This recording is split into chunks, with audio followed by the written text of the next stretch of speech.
Motivation talk goes wrong.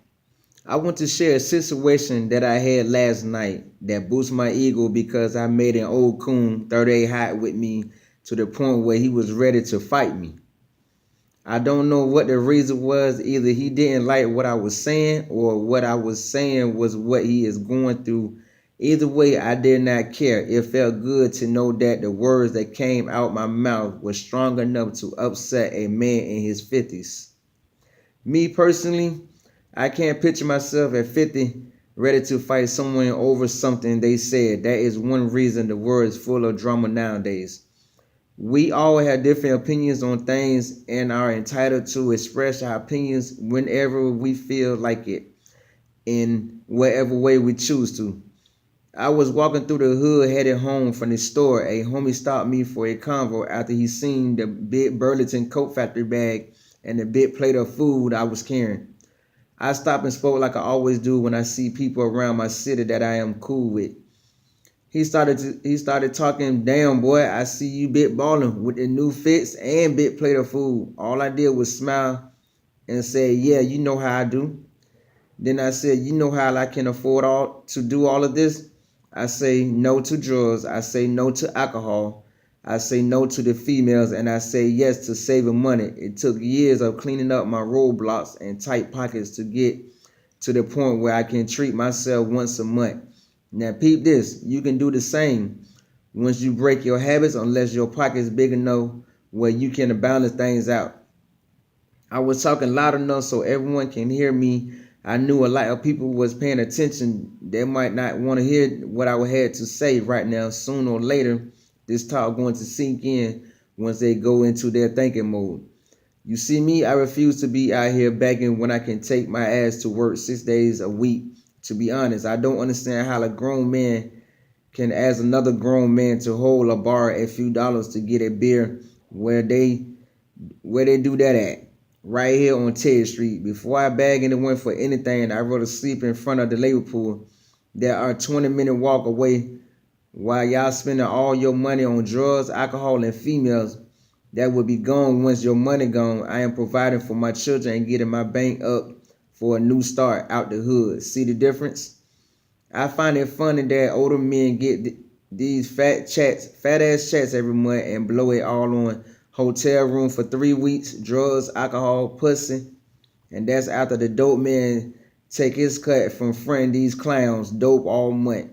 Then back to the shelter or live on the streets once they broke. What kind of life is that? Grown men in their 50s and 60s that's supposed to be doing what I am doing right now, handing down knowledge, understanding, and wisdom to the young. But they can't because they just as dumb as the young folks are. That is when this old coon walk up out of nowhere to add his 2 cents. Hey, why you around here talking that nonsense? I replied, somebody need to hear it. He asked me, what if they don't want to hear it? I said they can either block it out or let it go in one ear and out the other. This is a free country. I can talk how I want whenever I want. That is when things got real. Oh, that's how you feel? He replied as he walked towards me, but stopped at a distance where we could lock eyes. I replied, yeah, somebody needs to motivate the hood, and I don't mind being that voice. If you have a problem with what I am saying, then continue on your journey wherever you was headed before you walked up on my convo. Now he hot. I guess he not used to young men with balls that can stand their ground. He threw his cane down. You see, I'm the type of motherfucker that would go in your pockets and take everything you got. I laughed, then said, yeah, I've been hearing that a lot. I am 37 years old and motherfucker never took nothing from me.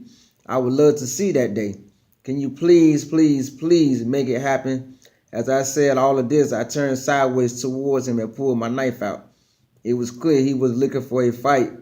I am to the point where I don't fight no more. I am trying to hurt you.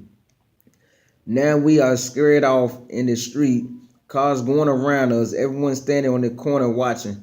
We both talking cash shit. I told him, fuck all the talking. Set it off. Throw the first blow so I can have every reason to beat your ass. And after I whoop your old ass, don't press charges. Take your ass whooping like a man. With every step he took forward, I took 2 backwards. To keep him in arm reach, he put his set up. These are the only justice I need. We kept turning in circles. I wanted to tie his old ass out, then give him the business. You have to outthink people nowadays. That is the best way to win any battle at anything. He got fed up with constantly turn here, turn there, and yeah, stay your little ass still. I replied, throw a punch so I can finish. If not, so I can finish it for you. We continue to go back and forth with no action. His lady walk up, man, let that shit go. I don't have time for this tonight. She reached for his cane. When she started to pull him back towards the curve, I glanced down and noticed a knee brace he had on plus a limp. I couldn't stop laughing in my head. We both kept the shit talking going. He broke loose from his lady, came towards me, then stopped because I backed up a few steps. I never let nobody cut off my arm reach. When it come down to fighting, within a few minutes, she had him calm down and me, I continued my convo. I was mad. I didn't give nobody my phone to record this for my documentary.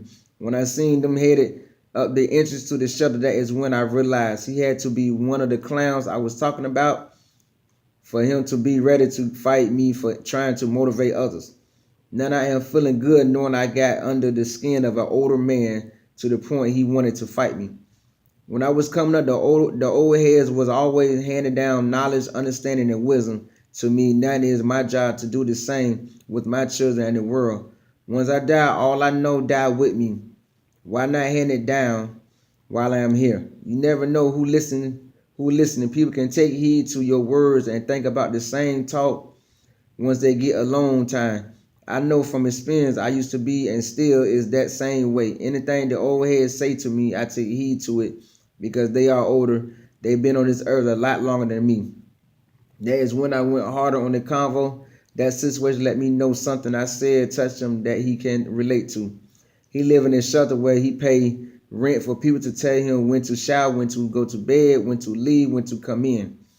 I bet he like the rest of them living in the shelter, living it up like not saving a dime. When they kick him out by summer, he will be sitting at the bus stop with 2 clear trash bags full with all his shit looking lost. Another homie of mine walk up. Now we both bragging about all the dedication, sacrifice, and hard work we do daily just to provide for our children, just to build something better and treat ourselves every blue moon. I have to admit, that situation just had me laughing up last night. I mean, even after it was over, I was still standing on the block laughing until my homeboy came up. And I was mad at myself that I ain't let them hold my phone, the videotape, because I wanted that on camera.